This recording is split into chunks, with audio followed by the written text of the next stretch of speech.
फर्जी अनुकंपा नियुक्ति मामले में जिला शिक्षा अधिकारी सुदामा लाल गुप्ता थे, उनको निलंबन के लिए हमने मांग किया था 24 जून को, तो कमिश्नर महोदय ने निलंबित कर दिया 23 तारीख की डेट में। तो और 2 से आंदोलन होता जुलाई से था।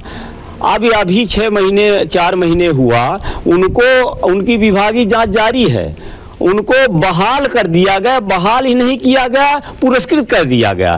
तो माने भ्रष्टाचार को पुरस्कृत करने की परंपरा पुरस्कृत किया गया, माने सहायक संचालक उनको बना दिया गया जॉइंट डायरेक्टर में। रीवा से इस वक्त की बड़ी खबर है। शिक्षा विभाग के भीतर सड़ांध मारता भ्रष्टाचार फिर उजागर हुआ है। अनुकंपा नियुक्ति घोटाले में निलंबित किए गए पूर्व प्रभारी डीईओ सुदामा लाल गुप्ता पर एक बार फिर कार्यवाही की मांग उठी है। अब सवाल ये है, क्या भ्रष्टाचारियों के लिए सरकार ने अब इनाम की व्यवस्था कर दी है?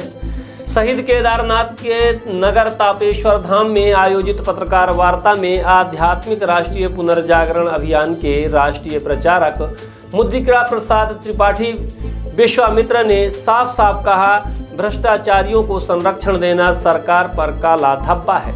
त्रिपाठी ने कहा है कि उन्होंने अपने प्रतिनिधिमंडल के साथ संभागायुक्त को ज्ञापन सौंपा, जिसमें साफ लिखा गया है कि सुदामा लाल गुप्ता, जो अनुकंपा नियुक्तियों में करोड़ों के भ्रष्टाचार के आरोप में निलंबित थे, उन्हें जांच पूरी होने से पहले ही न केवल बहाल कर दिया गया, बल्कि उन्हें लोक शिक्षण के संयुक्त संचालक कार्यालय में सहायक संचालक के पद पर पदस्थ कर दिया गया। सवाल अब यह उठता है कि क्या भ्रष्टाचार की जांच को दबाने और सच को दफनाने की कोशिश की जा रही है?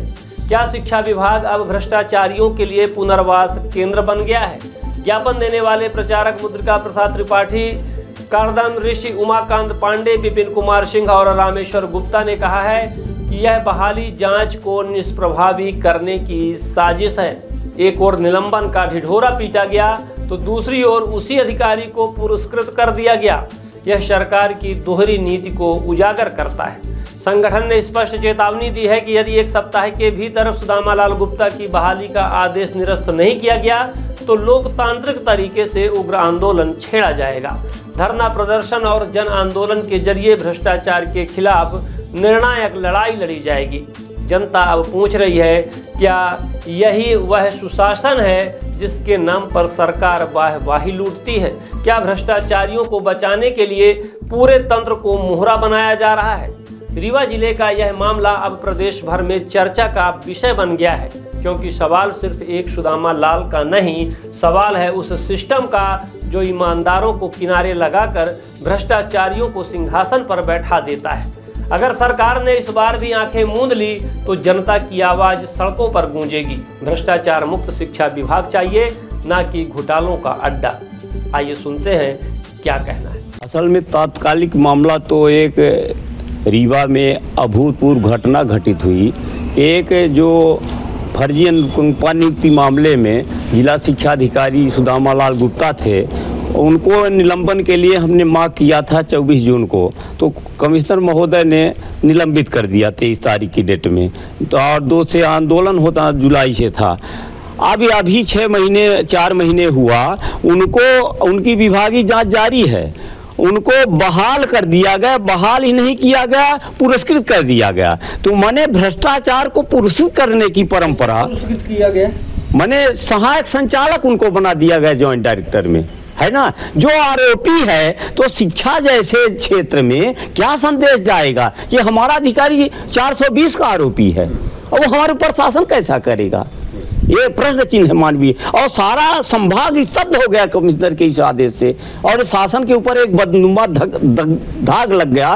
तो उस दिशा में हमने पत्र लिखा कमिश्नर महोदय को। हमारे सारे लोग गए और उन्होंने कहा कि भाई ये गलत है, इसको निरस्त करिए, नहीं तो इसके लिए तो हम करो मरो का नारा देंगे। तो ये तात्कालिक तो है, भ्रष्टाचार तो सब लोग जानते हैं कि व्याप्त है। अब जब शिक्षा में इस तरह से हो जाएगा, तो हमारा शिक्षक कैसे शिक्षा देगा? वो खुद ही कुंठित हो जाएगा। क्या ये अकेले अफसर इस तरह का क्या फैसला ले सकते हैं जिस तरह से मतलब कमिश्नर हो जाए, कलेक्टर निर्णय ले? हाँ, तो कहीं न कहीं ये जनप्रतिनिधियों की भी जिम्मेदारी है कि इस तरह की। हाँ, तो भाई आप प्रश्न ये ठीक आप कर रहे हैं कि ये कहीं न कहीं गड़बड़ी है, या तो भ्रष्ट अफसरशाही हावी है या नेता फेल है। अब वो भी जवाब दें कि जनप्रतिनिधि कर क्या रहे हैं।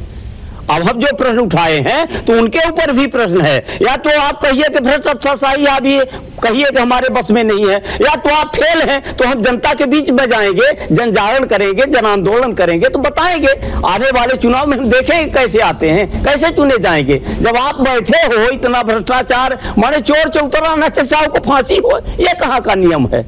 आए फर्जी अपराध कायम हो जाओ, कोई शिष्टाचार का काम कर रहा है उसके अपराध कायम कर दो। ये तानाशाही अराजक स्थिति जंगल राज में है, और जब शिक्षा जगत में हो गया तो बर्दाश्त के बाहर। तो ये तात्कालिक कारण। दूसरा कारण ये है कि एक जो हमारा लक्ष्य देश बचाओ अभियान का, ये हम कर क्या रहे हैं, इसका लक्ष्य क्या समझिए, तो उसको एक दोहे से समझिए।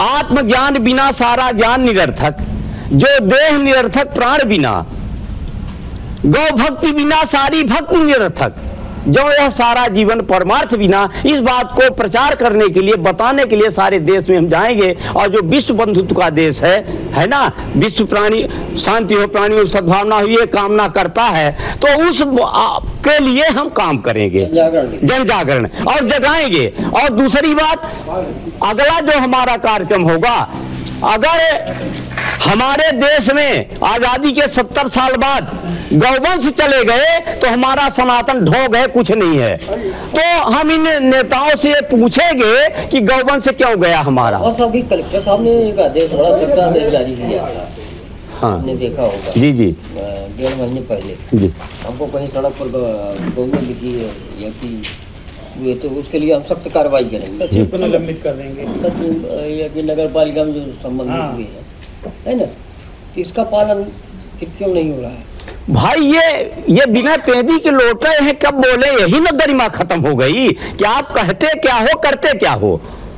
तो यही तो अंतर हो गया कि कथनी करनी में अंतर, पालन कहीं नहीं हो रहा। तो ये तो कलेक्टर और एकदम ये चपरासी हैं, ये चौकीदार हैं सत्ता के, जो आदेश होगा वही करेंगे, नियम कानून से इनसे नहीं डर है, क्योंकि उन्हीं की कृपा। बटोरने आए हैं, लूटने आए हैं, ये संस्कारी लोग नहीं हैं। इसीलिए अब इस देश में न नेता की जरूरत है, न कलेक्टर की IAS की जरूरत है, इंसानों की जरूरत है। भारत माता को इंसान ढूंढने के लिए हम निकले हैं, और इंसान खोजेंगे, इंसान हैं उनको इकट्ठा करके और इस सिस्टम को सुधारने का प्रयास करना है, यही अपना लक्ष्य है। सुदामा लाल गुप्ता किस आरोप में निलंबित हुए थे? सुदामा लाल गुप्ता फर्जी अनुकंपा नियुक्ति कर लिए थे। देखिए, एक शिक्षा विभाग का अधिकारी अनुकंपा नियुक्ति नहीं हो रही, मारे मारे घूम रहे हैं। उन्होंने फर्जी, जो अनुकंपा का पात्र ही नहीं, फर्जी माने पैसे के लिए सारा तंत्र काम कर रहा है। लगभग कितने लोगों को किए थे? अरे 5-7 लोगों को ऐसा पता चला था, कितने वो तो जांच का विषय है, सही जांच हुआ, पकड़े गए वो सब पूरे, ये जग चर्चित प्रकरण है। और भ्रष्टाचार का आलम ये है कि बिना पैसा दिए कोई काम नहीं होता। इसका उदाहरण मैं खुदे हूँ, सेवानिवृत्ति 30 अप्रैल को हुआ, आज तक पेंशन नहीं पा रहा हूँ। ये कहानी मैंने एक बानगी देखी है, हमारे जैसा व्यक्ति, और ये बेशर्म प्रशासन कहता है कि अमृतकाल है, अभी आपको पेंशन नहीं मिली। ये भी ताजुब की बात है, ये ताजुब की बात है कि इस देश का होगा क्या, कि उसकी समय सब तय है, सब तय है, लेकिन कोई जवाब, इस सिस्टम में कोई जवाबदेही तय नहीं है। कौन जिम्मेदार है? कोई जिम्मेदार नहीं। तो इस सिस्टम को भी बदलना है, व्यवस्था परिवर्तन की बात करना। वालों की सरकार है, आप भी ये भगवा नहीं, भगवा का मतलब होता है, देखिए भगवा ये आवरण और आचरण दो होता है। वास्तव में अब आवरण है, आचरण है नहीं। और राम की जो सरकार है, कथनी करनी में भेद जहां, धर्म नहीं पाखंड वहां, तो ये पाखंडी सरकार है, भगवा की सरकार नहीं है। हाँ, सब पाखंडी हैं, ये खुले रूप से कह रहा हूं, क्रांति कर रहा हूं, ये सब पाखंड की सरकार है। सरकार नाम लुटेरों का गिरोह है। जो पार्टियां आज के जो परिवेश में हमने निर्णय लिया, तो सब लुटेरों का गिरोह है, बाकी कुछ नहीं है। आप यकीन करिए, पार्टी का हाई कमान दिन को रात कह दे तो कोई की हिम्मत है कि कह दे दिन? एक विधायक, एक भी सांसद कहने की है हिम्मत? तो ये मरे लोग हैं, ये देश का कल्याण करेंगे जो अपना आत्म कल्याण नहीं कर पा रहे हैं। इसका चिंतन जनता में कितना है? जनता में सब है, जनता बेबस है। अब देखिए, चुनाव आता है, देश कर्जे में है, देश कर्जा लेके काम कर रहे हैं, लेकिन चुनाव आए तो पैसा बांटने लगते हैं, लाडली बहना, फलाना ढिमाका, और वो पैसा चुनाव आयोग मरा है ना, ये घोषणा है सीधे। और तो जनता भी ले रही है। नहीं तो जनता क्या करे, जनता क्या चाहती, मांगी तो ही थी, जनता मांगी नहीं थी। भाई देखिए जैसा राजा होता है वैसी प्रजा होती है, राजा तो भ्रष्टाचार फैला रहा है। राजा तो जनता अब राजा है।